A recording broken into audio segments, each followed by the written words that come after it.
The former Chief Justices, Justice Lakshman Rao, and the former judges of this Honorable Court, learned Advocate General, Chairman Bar Council of Andhra Pradesh, Public Prosecutor, and the Central Government Law Officer, members of the Bar, both senior and juniors, Government Reader, Judicial Officer, members of the Registry, officers and staff of the High Court, and members of the legal fraternity, ladies and gentlemen. Today is a very momentous day today. India got freedom on this day. On this day we felt and tested the political freedom. And then on that date, the leaders of the nations took the vow to liberate the nation in all respect. And that was the real starting point. And to achieve the freedom till 26th of January 1950, when we have got the complete freedom and got our constitution. It is a matter of great pride that today we are celebrating this 67th Independence Day, and this is the opportunity to remember and pay tribute to the leaders and workers who took part in the freedom struggle and those who have laid their supreme sacrifice which led to the liberation of our motherland from the bonds of colonial rule.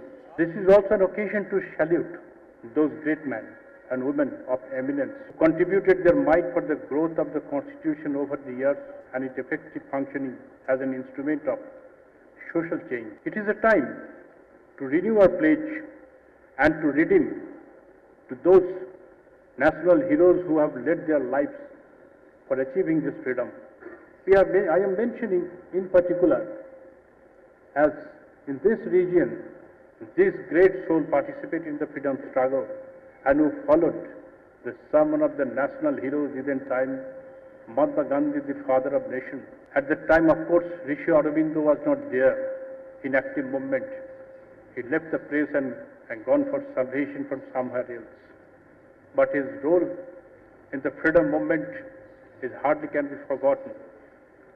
The role of Pingali Bhinkaiah also cannot be forgotten. His name also ranks high in the history of freedom movement, having designed the national flag under which all freedom fighters rallied together for freedom, to which we are saluting today. The future of our democracy depends on how best the democratic institutions function and how far they are in a position to fulfill the hopes and aspirations of the people, and how sensitive and responsive they are to the grievances of the people. To my mind, it was a very great struggle to achieve freedom, but I feel to maintain the freedom in a democratic way is a greater struggle. Basic features of our constitution is the rule of law, and this rule of law has to be enforced with all forces.